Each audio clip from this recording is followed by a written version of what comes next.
जय हिंद दोस्तों, study info में आप सभी का स्वागत है। मेरे सामने सूरज कुमार जी हैं जिनको आप जानते होंगे। और आज हम बात करेंगे, स्पेशली आज केस का हियरिंग था और काफ़ी मतलब क्या बोले, ग्रुप में ऐसा माहौल बन गया है कि क्या बोलूँ। तो जो भी आज हुआ उसी पे इनके साथ हम चर्चा करेंगे। ये इस केस के मुख्य पिटिशनर में से एक हैं। तो जो भी आज हुआ, क्या रीजन है, क्यों मतलब ऐसा हुआ, तमाम बात पर चर्चा करेंगे। तो चलिए दोस्तों, वीडियो को शुरू करते हैं। तो सूरज जी, सबसे पहले आप हमको ये बताइए कि आज केस का हियरिंग था, तो आज हाई कोर्ट में क्या हुआ। आज जैसे हमारा जो केस था वो 100वें नंबर पे लिस्ट था। तो आज केस में सुनवाई हुई। ठीक है, उसके बाद हम लोगों ने जो आयोग की तरफ से जो काउंटर एफिडेविट दिया गया था उसके रिप्लाई में हम लोगों ने कल कुछ एविडेंस दिया था जो कल ही जज साहब के पास पहुंच गया था। ठीक है, लेकिन इसी बीच में हुआ क्या कि कुछ कैंडिडेट जो थे वो लोग केवल ओल्ड ही एनसीएल माने हो, नया वाला एनसीएल माने नहीं हो, इसके लिए वो लोग कल कोर्ट चले गए। मतलब जो थर्ड पार्टी जो इंटरवेनर बने हैं वो कैंडिडेट हैं और उनका कहना है कि ओल्ड एनसीएल ही मान हो, न्यू मान नहीं होती, यही ना। बिल्कुल बिल्कुल, तो ये कैंडिडेट्स चूंकि सिलेक्टेड नहीं है। अच्छा दोस्त सुनिए दोस्तों, ये इस बात को ध्यान से सुनिएगा, क्योंकि अभी माहौल ये क्या बना हुआ है कि जो ओल्ड दिए हैं वो लोग इंटरवेनर बने हैं, लेकिन सच्चाई ये है कि जो भी 3 छात्र केस किए हैं वो यह चाहते हैं, वो फेल हैं। सबसे बड़ी बात कि उनका डीवी लिस्ट में नाम नहीं है। वह लोग चाहते हैं कि केवल ओल्ड एनसीएल ही मान हो, न्यू मान नहीं हो। आखिर वो लोग ऐसा क्यों चाहते हैं, क्या रीजन हो सकता है? देखिए, इनका 14,410 का जो डीवी के लिए कैंडिडेट जो सिलेक्ट हुए हैं उनमें है नहीं रोल नंबर। अब ये लोग चाहते हैं कि नया वाला एनसीएल जो है वो मान्य नहीं हो, केवल ओल्ड एनसीएल मान्य नहीं हो। और इनका शायद ये सोचना है कि अगर नया एनसीएल मान्य नहीं होगा तो कुछ जो ओबीसी या बीसी कैटेगरी के स्टूडेंट्स है वो छटेंगे और शायद दूसरी लिस्ट आएगी, काउंसलिंग लिस्ट, और शायद उसमें इनका नाम होगा। अब ये चीज ये समझ नहीं पा रहे हैं कि आयोग ने अभी तक कुछ क्लेरिफाई नहीं किया है कि सेकंड डीवी लिस्ट आएगी कि भी नहीं। अगर ये भी वो भी तब आएगी ना जब एनसीएल नया वाला एनसीएल मान्य नहीं किया जाएगा। आज तक ऐसा कभी हुआ ही नहीं है कि नया एनसीएल मान्य नहीं किया गया हो। तो ये केवल एजम्पशन के बेसिस पे ये लोग सोच रहे हैं कि नया एनसीएल मान्य नहीं होगा तो हमको मौका मिल जाएगा, तो ऐसा होने वाला है नहीं। दूसरी बात है कि आयोग ने अभी तक कुछ क्लेरिफाई किया ही नहीं है। आप कैसे कर सकते हैं कि दूसरी एनसीएल दूसरी डीवी लिस्ट आएगी ही आएगी? जैसा कि आज दूसरी लिस्ट आएगी भी तो क्या गारंटी है कि उनमें इन कैंडिडेट का नाम होगा? जैसा कि मतलब आज सबको लग रहा था कि मतलब हम लोग के पक्ष में मतलब फैसला आ जाएगा, तो डिले होने का रीजन वही लोग हैं, क्या है? डिले जो कल जो इंटरवेनर्स का एंट्री हुआ है इस केस में वही लोग रीजन है। वरना हम लोग जो आयोग के का काउंटर था उसके अगेंस्ट में हम लोग एविडेंस दे चुके थे। जी। तो हमारी वजह से डिले नहीं हुई, डिले बस वही इंटरवेनर्स की वजह से ही हुई है। मतलब कि हम लोग के पास CGL 2 का आधार था, सुप्रीम कोर्ट का आधार था, उसके बावजूद नोटिफिकेशन में चर्चा नहीं था। ये सब हम लोग के द्वारा मतलब काउंटर एफिडेविट जो आयोग ने दिया उसके जवाब में रिप्लाई दिया गया था। लेकिन जो इंटरवेनर हैं उनके कारण जो क्या जज है उन्होंने 4 सप्ताह का समय लिया है उन लोग का पक्ष सुनने के लिए ना। बिल्कुल बिल्कुल, जो कल इंटरवेनर्स थे उनका जो पेपर था वो शायद जज साहब के चैम्बर में नहीं पहुंच पाया था। तो सबसे बड़ा सवालिया निशान ये है कि जो इस बहाली का हिस्सा नहीं रहे हैं वो कैसे इंटरवेनर बन सकते हैं? हाँ, ये बिल्कुल क्लियरिफाई करना होगा इस चीज को जी। शायद जज साहब के पास पेपर्स नहीं पहुंचे थे। ठीक है, और इस वजह से वो भी नहीं समझ पाए होंगे कि जो कैंडिडेट इसमें सिलेक्टेड है ही नहीं डीवी के लिए वो फिर आखिर बीच में कैसे आ सकते हैं। और देखिए सूरज भाई जो भी केस किए हैं, आप पर यह भी आरोप है कि आप इस बहाली को लटका दिए हैं, आपने काउंसलिंग पे रोक लगवाने की मांग की थी। नहीं, ये तो सरासर गलत है बात है कि हमने काउंसलिंग पे रोक लगवाया है। ठीक है, 14 तारीख को ही केस हमारा फाइल ड्राफ्ट हो गया था। ठीक है, अगर हम लोग चाहते तो फिर 15 को ही केस फाइल कर सकते थे, लेकिन हमने 20 तक लगभग वेट किया और 21 दिसंबर को केस फाइल किया गया है। अगर मेरा मकसद काउंसलिंग पे स्टे करवाना होता तो मैं 14 को ही केस फाइल कर देता या 15 को कर देता, लेकिन हमने वेट किया 4-5 दिन। उसके बाद भी देखिए काउंसलिंग पे स्टे नहीं लगवाया गया है। अगर काउंसलिंग पे स्टे लगता तो काउंसलिंग नहीं होता, काउंसलिंग तो हो गया। अब आरोप यह है कि मतलब जिसे मेरा ये कहना है कि क्या कोर्ट ने आयोग को रिजल्ट पर स्टे लगाने के लिए कहा है, ये भी आरोप है कि स्टे लग गया। इस पे आप क्या बोलिए? नहीं, ये बिल्कुल गलत है। कोर्ट ने ऐसा कहीं भी जिक्र नहीं किया है कि आप इस पे इस केस पे स्टे लगाया जाता है, इस पर वैकेंसी पे स्टे लगाया जाता है। कोर्ट ने ये बोला है कि आप एनसीएल के बेसिस पे किसी को बाहर नहीं कर सकते। आयोग अभी चाहे तो रिजल्ट देने के लिए स्वतंत्र है। जी। आयोग नए एनसीएल को मान दे और इस बेसिस पे वो रिजल्ट जारी कर दे, जी, तो कोई जी। किसी को परेशानी इनका नहीं है। कहना है कि कोर्ट ने ऐसा बिल्कुल नहीं कहा है कि स्टे लगा दे। कोर्ट का यही कहना है कि आप एनसीएल के बेस पे किसी को बाहर नहीं कर सकते हैं। तो यहाँ पे आयोग स्वतंत्र है, वो मतलब कि न्यू एनसीएल मान्य करके रिजल्ट दे दे।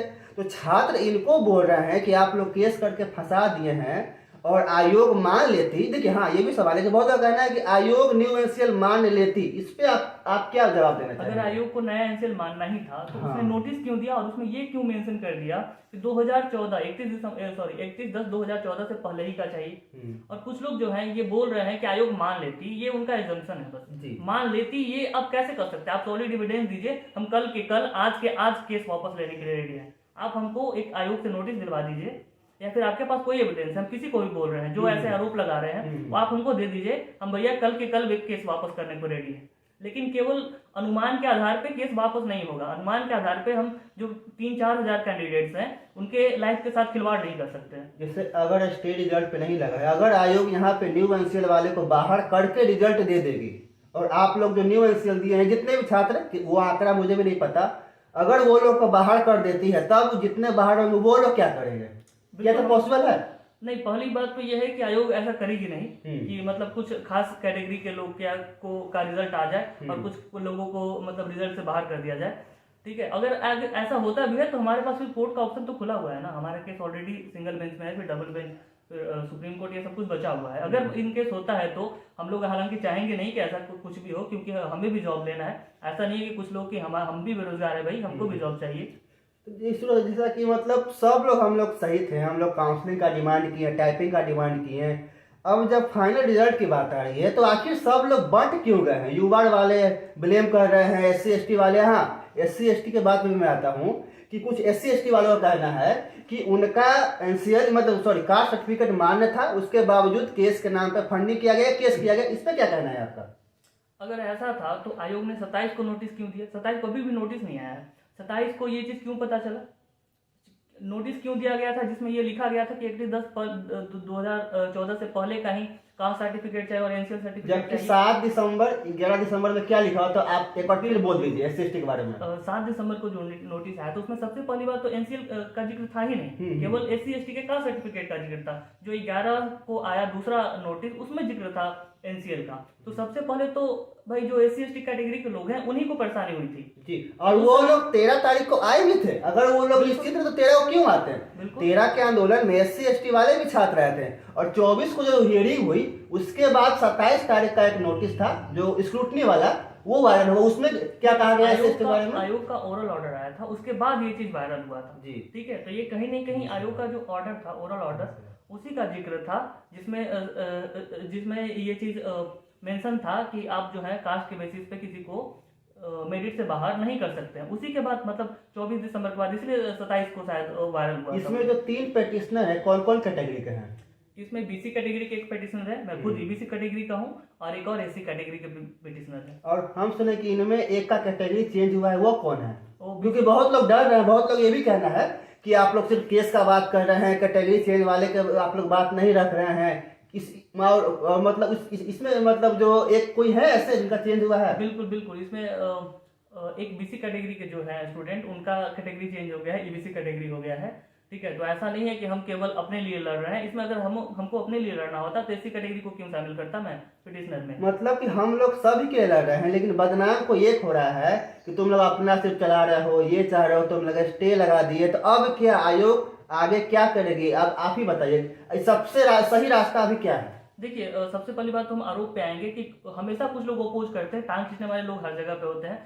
लोगों ने तो भगवान राम को भी नहीं छोड़ा, तो फिर भाई हम किसी खेत की मूली हैं? हमें तो लोग तो पक्का पता है कि हमको छोड़ने वाले नहीं है। ठीक है, तो इसी से तो हम डरते नहीं है, इसी से हम खैर अपना स्टेप जो भी है पीछे भी नहीं हटने वाले। और दूसरी बात आपने बोला था कुछ, मैं साथ मिस कर गया वो चीज।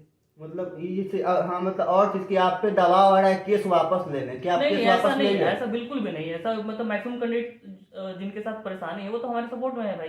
अगर नहीं सपोर्ट में होते तो आज केस हाई कोर्ट में नहीं होता। ठीक है, कुछ कैंडिडेट्स होते हैं तो हम उनको इग्नोर करके ही चल रहे हैं।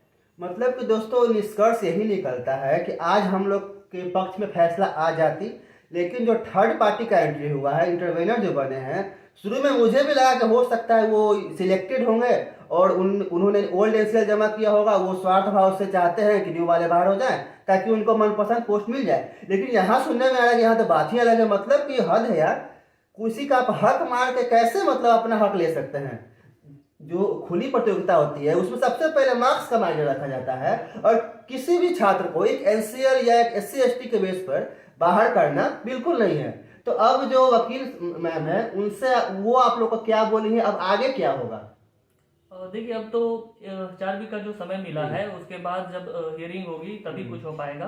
तब तक के लिए हमने एक तो आयोग का जो काउंटर था उसके बिहाफ में उसके अगेंस्ट में हम लोगों ने अपना जो भी प्रूफ था वो दे दिया था। अब जो इंटरवेनर्स की तरफ से जो दायर किया गया है उसमें उसका रिप्लाई हम लोग करेंगे इतने टाइम में, उसमें देखेंगे। हम लोग अभी तो स्टडी नहीं कर पाए हैं क्योंकि वो पता है कि आपको कि कल शाम का ही बात है, तो हम लोग फ्री नहीं थे तो कर नहीं पाए थे। अब वो उसको हम लोग स्टडी करेंगे और उसको काउंटर करेंगे हम लोग। मतलब कि वो लोग जानबूझकर कल ही अपना वो भी जो मतलब फाइल किए हैं, इससे पहले नहीं किए ताकि हम लोग को भी जवाब देने का टाइम मतलब नहीं मिला, इसलिए डिले हो गया। बिल्कुल, कहीं ना कहीं लगता है शायद आयोग भी इसमें संलिप्त हो जी।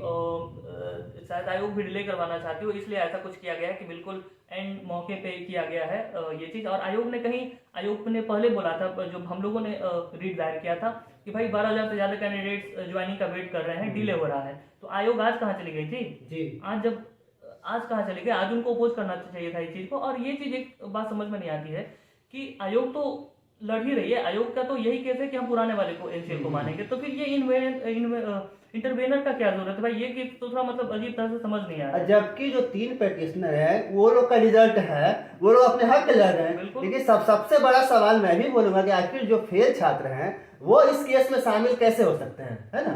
बिल्कुल, ये सवालिया निशान लगाता है, इस पे थोड़ा विचार करने की जरूरत है हमें भी। और मैं दोस्तों यही बोलूंगा कि सब मिलजुल कर रहे। और सबसे बड़ा सवाल भी देखिए, बहाली का 7 से 8 साल हो गए और आप आयोग से सवाल पूछिए। मैं भी छात्र हूँ, मेरा भी फर्ज है, मैं भी अपना सवाल पूछूंगा कि आखिर ये लेट इतना डिले क्यों हो रहा है, आखिर ये नौबत क्यों आती है कि केस हो, है ना सूरज भाई? आखिर ये नौबत क्यों? अगर एनसीएल मान्य हो जाता तो केस होता। देखिए, आयोग ने बाकी सारे जितने भी बहाली निकली है, चाहे वो एएनएम का हो, सीजीएल 2 का हो या फिर ड्राइवर वगैरह, जितना भी बहाली हो, सब में वो नए एनसीएल को स्वीकार कर रहे हैं। इसमें सीजीएल 2 के बारे में कुछ लोग कहना है कि नहीं, सीजीएल 2 में न्यू लिया गया था, इस पे आप काउंटर एफिडेविट में जवाब दिए हैं? बिल्कुल, हमने तो बकायदा प्रूफ भी लगा दिया है। जिन कैंडिडेट्स ने दिया है उनका प्रूफ भी लगाया। साथ ही साथ कुछ कैंडिडेट्स ऐसे भी हैं हमारे संपर्क में जो खुद फिजिकली प्रेजेंट होकर भी गवाही देने को तैयार है। मतलब कोई कैंडिडेट अगर जो ऐसे कोर्ट में गवाही देने के लिए भी रेडी है, वो कैंडिडेट झूठ तो नहीं बोलेगा। प्लस दूसरी बात, हमने पेपर भी लगाया है।